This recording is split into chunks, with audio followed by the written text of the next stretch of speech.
this one I think is a good one that we can all kind of relate to, and both personally and maybe those around you. So,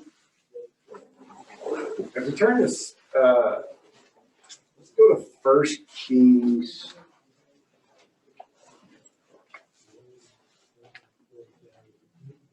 Let's see here.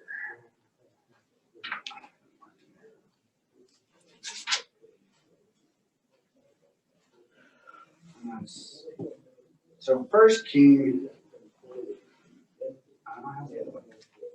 So I'm gonna go the other way. 1 King is the end of it. 2 Kings or 2 Samuel's 16, starting in verse 5. Okay, are we on 1 King or 2 Samuel? 2 Samuel, chapter 16, verse 5. Someone wouldn't mind reading 5 through 14 for me. As King David approached Bahurim, a man from the same clan as Saul's family came out from there. His name was Shimei, son of Gera, and he cursed as he came out.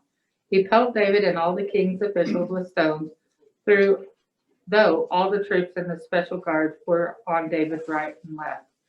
As he cursed, Shimei said, get out, you man of blood, you scoundrel. The Lord has repaid you for all the blood you shed in the household of Saul, and those whose place you have reigned.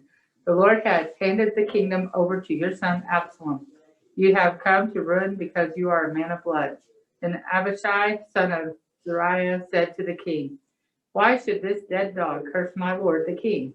Let me go over and cut off his head. But the king said, what do you and I have in common? Your sons of Zeruiah? If he is cursing because the Lord said to him, curse David, you can ask, why do you do this? David then said to Abishai and all his officials, my son, who is of my own flesh, is trying to take my life. How much more then is this Benjamite? Leave him alone, let him curse, for the Lord has told him to. It may be that the Lord will see my distress and repay me with good for the cursing I am receiving today. So David and his men continued along the road while Shimei was going along the hillside opposite him, cursing as he went and throwing stones at him and showering him with dirt. The king and all the other people with him arrived at their destination exhausted, and there he refreshed himself. Those are some fun names in there. Yeah, I know. Now you know why I didn't want to read. Thanks, Trent. Throw me under the bus. It's the joy of knowing each other for 30 plus years. Yep. So first off, why was David on the run?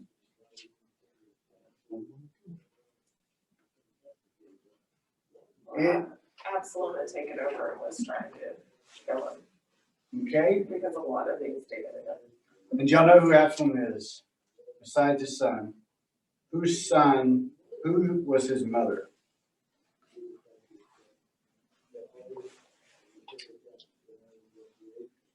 The one that, Saul's daughter? so the one that he committed adultery with, the famous Bathsheba. So if you look at the, when we talk about sin and we talk about consequences of sin, while David decided to do this because he wanted something that he didn't have, and so it was out of a selfish desire that he, created this adultery. And then if you look later on in life, he is now paying for the consequence of that sin through Absalom, who is now trying, quote unquote, dethrone him and kill him. And so I think that's a great way to start the story because, number one, we may have sins that are secret sins, and we may have sins that the world may know And the consequences of that is whether or not that's in a light or dark, but I mean, literally we're having this conversation like this. Do the two matter? Whether it's a light sin or a dark sin, whether it's in the light or deep in the dark. They're all equal. Okay? And so if that's the case, now picture this Shimei, who, as the, you know, all of David's servants and family and everybody else is going through this deal. He comes walking up, yelling, get out, you murderer, you scoundrel. And so he thought that David killed Saul and all of his household, even though David did not do that. It was Joab and it was some other big name. And so have we ever encountered a person that may throw, well, I rephrase that. Have we ever encountered and or have we ever thrown insults, stones at someone that we may or may not have known the full story? Probably. So now what is it about our ability to have the right to do that? Just like Shimei. Why do we do that? We don't have the right to do that, but I think we try to justify it, I guess, but it's not right. How many times have your kids jumped to the conclusion? Depends on the day. I've jumped to the conclusion about my kids. Yeah, that's very true. I heard a bang, and so yeah. And so, yeah. You'll get there. You'll get Yeah. She's not gonna be an angel. Take that back. I say that because I love you. And so, you know, as we're sitting there talking about that, it's easier to ask for forgiveness when it's your family. But what about people that you don't know? You know, I say this in a very loving, and it should be a true way to look at, you know, whether it is Ty coming down front, Scott coming down front, having love, compassion,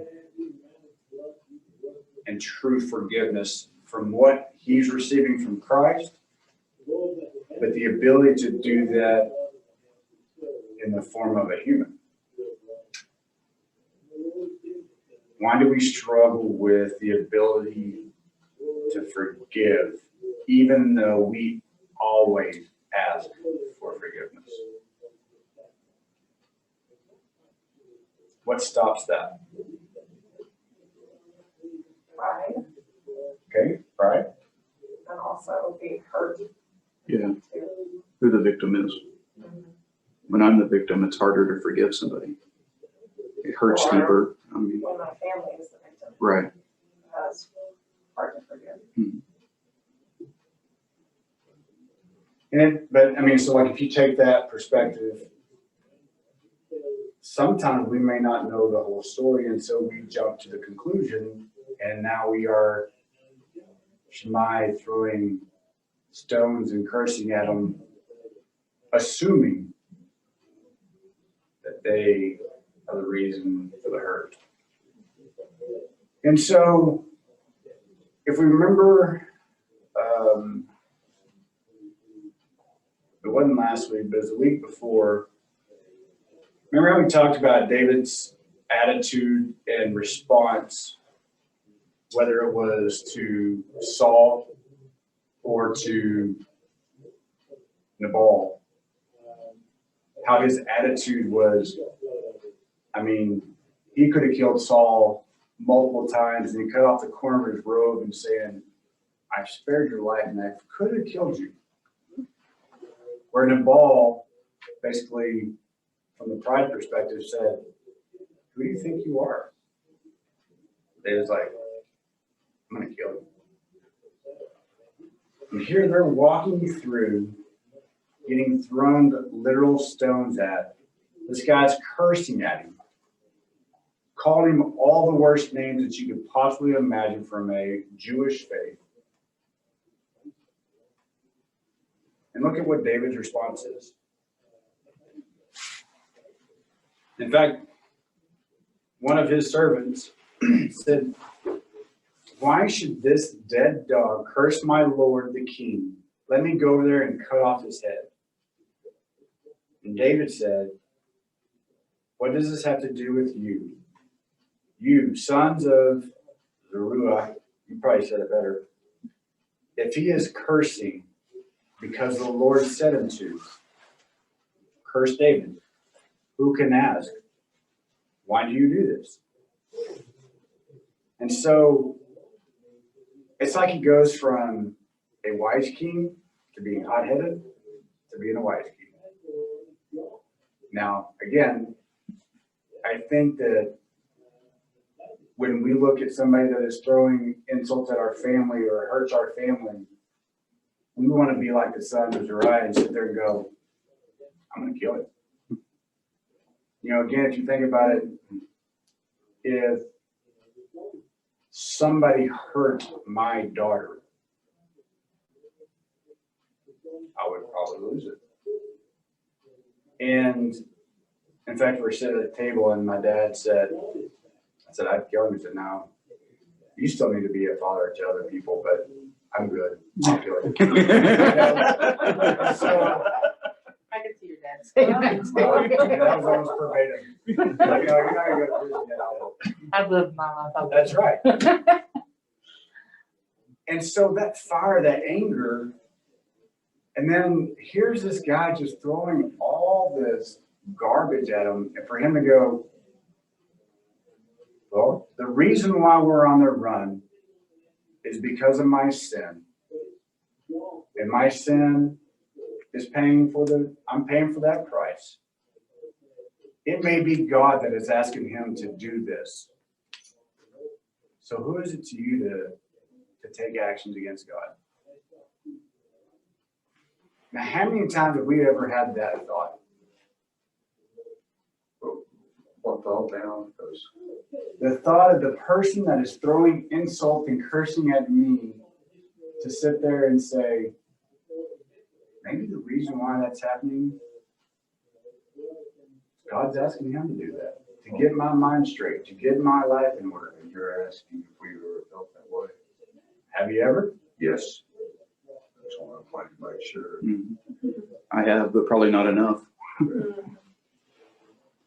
And I think it'd be hard if somebody was doing that to her. I would want to be the son of Uriah and be like, mm-mm. I don't know if that's what was really, as I was studying throughout the week, and I really struggled with how I would react. And I don't know if I would react the majority of the times the way that David did. I think most time I would be, I'd be quick to anger in a circumstance like that. And I think that's only human. I mean, that's, it's hard. Some people react before they think about it, I mean, you have people, they just shoot their mouth off or whatever, and then they're like, oh, later, maybe I should have listened a little bit more first.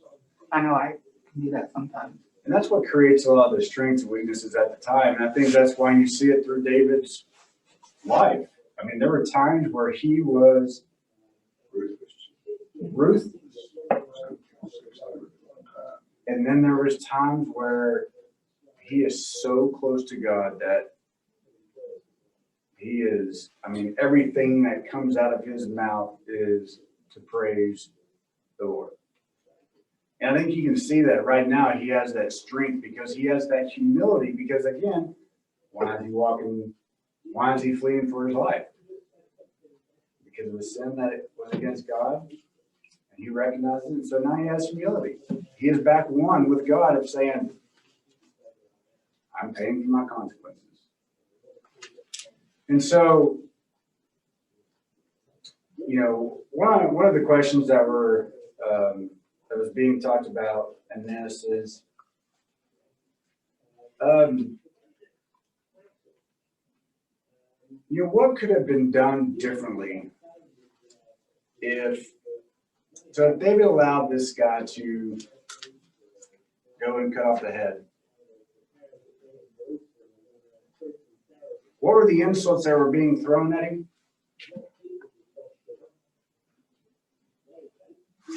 I mean, just He was a murderer. Murderer, bloodthirsty. He does the same thing. and so if he was going to allow that, I always forget his name, Abishai, to go cut off its head, Still a murderer. so as he's hearing this stuff, I just feel like that David could have been sitting there going, this reaction does not need to be the insults that are being thrown at me. While he doesn't even know the truth, if I react in a certain way, then it becomes the truth. And so I think that sometimes that, I don't know, that's the challenge it is to be in a certain situation of that nature, to feel that humility of whether it's right or wrong. How do we react in a godlike manner? So what was it about? So we're going to go a little further down because I want to see another side of Shimei.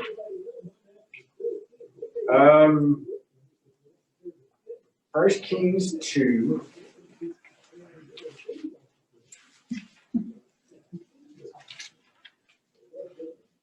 And look at, somebody read 8 and 9. And remember, you have with you Shimei, son of Gera, and the Benjamite from Baharom. See, you messed me. Yeah, thanks, buddy. Yep. Who called down bitter curses on me the day I went to Mahanaim. When he came down to meet me at the Jordan, I swore to him by the Lord, I will not put you to death by the sword. But now do not curse him innocent. You are man of wisdom. You will know what to do with him. Bring his gray head down to the grave in blood. And so after all the years of David, and then David turns that next step to Solomon. You know, I always think of if there's been,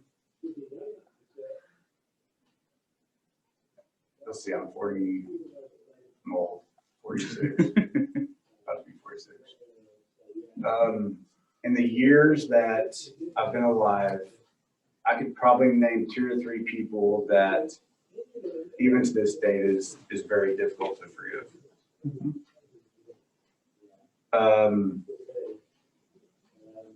Now, could you imagine, here's this guy, and it's 80 years later,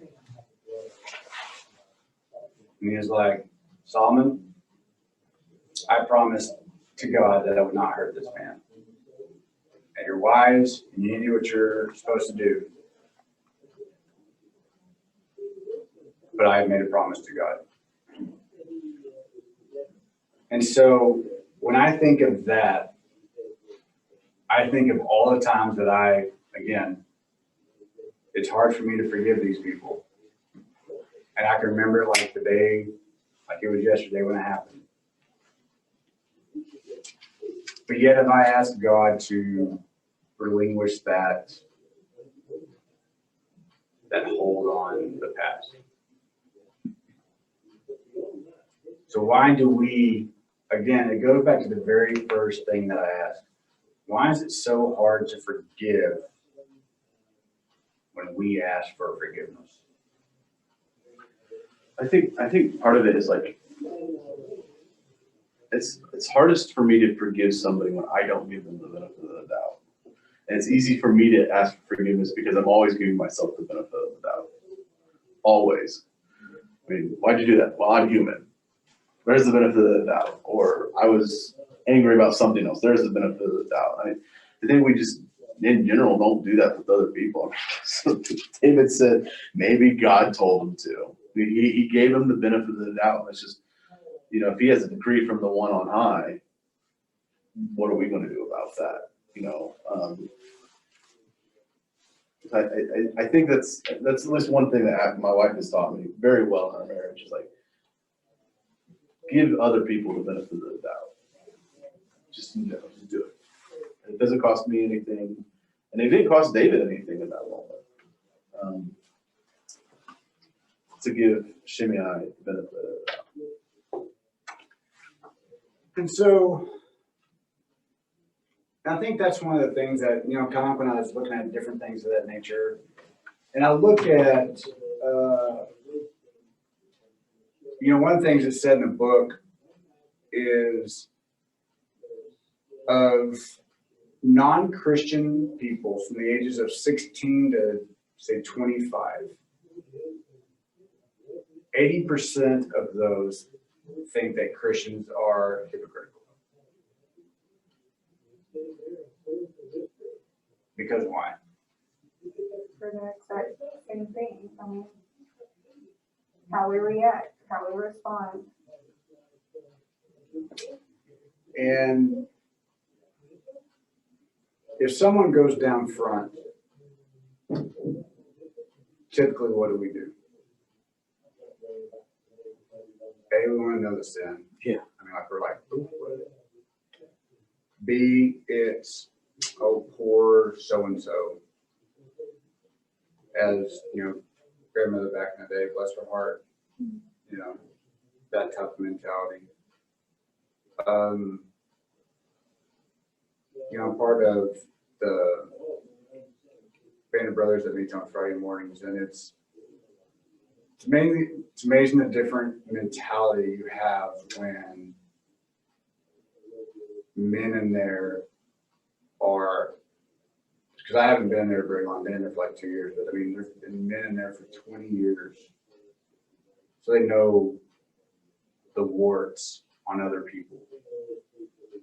And to watch how they forgive versus how immaturely I forgive. That's something that I desire, to be able to have that mentality of who David was, just like what you're talking about, at the point of that time saying, how am I to disagree with God? Because God can be showing me showing me how to be humble at this part. And we don't take that mindset. We don't take that, ability to sit there and go, am I right with God for this situation? And so, Can I interject something? That situation seems a little different too, though, and I feel like it's harder. Like the guy, was he asking David for forgiveness? That the one that was cursing him. So, and most people, and that, to me, that's the hardest is when people don't care and don't ask or don't acknowledge it at all. They just, I'm right, and so it's justified. And that to me, right, and that to me is what's especially amazing about how he responded is this guy doesn't even, I don't know, it's different. It shouldn't be, but it's different forgiveness. And I feel like that's where it's hard when you've been wronged and maybe repeatedly or whatever. And the person who's wronging you doesn't recognize it as a wrong. You know, and I feel like that's especially where it's important, I guess, in our response, but it's also the hardest for me. It's hard to keep giving the benefit of the doubt and know, you know, they don't see it, they don't know it, and maybe the response is prayer for that to be resolved within that person, aside from me being a part of it at all, you know, but. Yeah, and I think, what do I mean, I tell my kids every day, and I used to do it, because we used to drop them off at, whenever they're going out to ropes, to ride the bus out to ropes. And then I just tell them, just in passing now. But I typically just tell them, say, number one, I'll ask them a question, how are you more like Christ today than you were yesterday? And then another thing I'll ask them is, or I'll tell them, say, who do you belong to? Because even if it's us, that's not who you belong to. You belong to Christ. So be like him more today than you are us. Because we are going to fail you 9 times out of 10, but he doesn't. And I think with that mentality, it creates a mirror in front of them of truly asking themselves, how was I more like Christ? And when they're wronged, because think of all the things that Christ went to. Like I leaned over to Lisa this morning, I said, here's another reason why I don't like Christmas. Is because there's this perfect, picture of, the nativity scene up on the deal. And I'm just like, and as Dell is describing what that was, I'm like, here we've made Christmas into this such selfish, horrible season. And not only I won't go off on that. Now that's a response. A reaction to it. Yes, that's very true. Like I said, I have problems. 2 things kind of came to my mind. One was, the patience. It kind of goes back to the lesson we had about, parents, and sometimes it's tag teaming. And so to me, it was in that moment, he had more patience than some of his other people. But then I also kind of went to, that's very Jesus-like, let me go cut off his ear, Peter. And so that was where my mind went to while that was being described. And so I was going, like you say, he was very Christ-like. And so just the patience, the, heal the man, things like that. So I don't know. That's where my mind went. Yeah, no, I completely agree. Well, and I feel like David's story in the Bible, what I've always taken from that is God knows we're human. He's showing us that even when we screw up, he can use you and do great things, and that we're going to have those highs and lows. We're going to be hot-headed, and we're going to be Christ-like. And he knows that because he made us that way. I don't know, it gives me hope in his story, kind of like, with Paul. And it's a recurring theme that he's saying, you're gonna be up and down. I know you're not ever gonna be right there with me nonstop, because only Jesus was. But he's showing us how we can in those highs versus the lows. Well, and I guess the other side of it too is there will always be, more Shimei's. And the thing about him, even at the end, so Solomon basically told him, look, because of my father's request, you can stay in Jerusalem and live free. But if you step outside Jerusalem, I'm going to kill you. And so all he had to do is just stay in Jerusalem.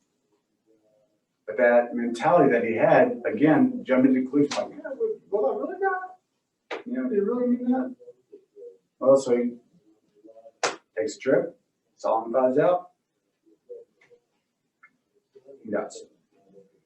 And so I was gonna finish with that, but then the last part of that is in Colossians 4:6.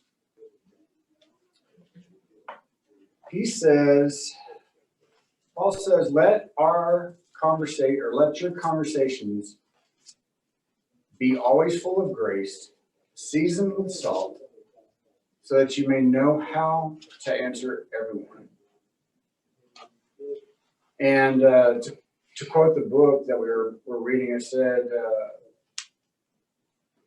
Shimei threw stones, David threw himself at the mercy of God. David refused to allow Shimei's thoughtless words to have any undoing influence on him. How and will you do the same thing when a Shimei comes your way?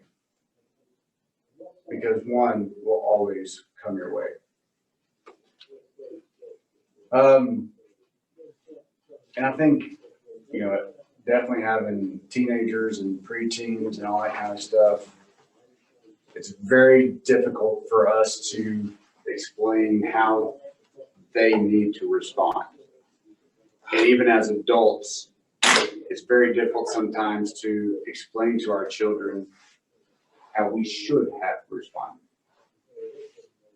But in this lesson, the lesson that we can learn definitely is, you don't want to be the Shemaiahs. You don't want to be creating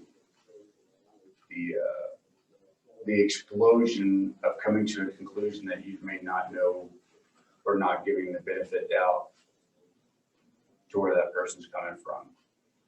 The other thing is, that I struggle with all the time is just the ability to forgive and forget, and to use Christ as the intercession of that ability of somebody's wronging my family or wronging the situation or has to be right or something of that nature, is to forgive that situation. And like you were saying, is to, whether they don't ever change, is sit there and to have that humility and to be, maybe it's God that's bringing this upon you. And so it's those challenges that I think, by getting on our knees and communicating with God and getting into Word and knowing Him, that you can see those things. Because again, like you said, David was close to Him, and that humility set in and said, hey, this isn't about us.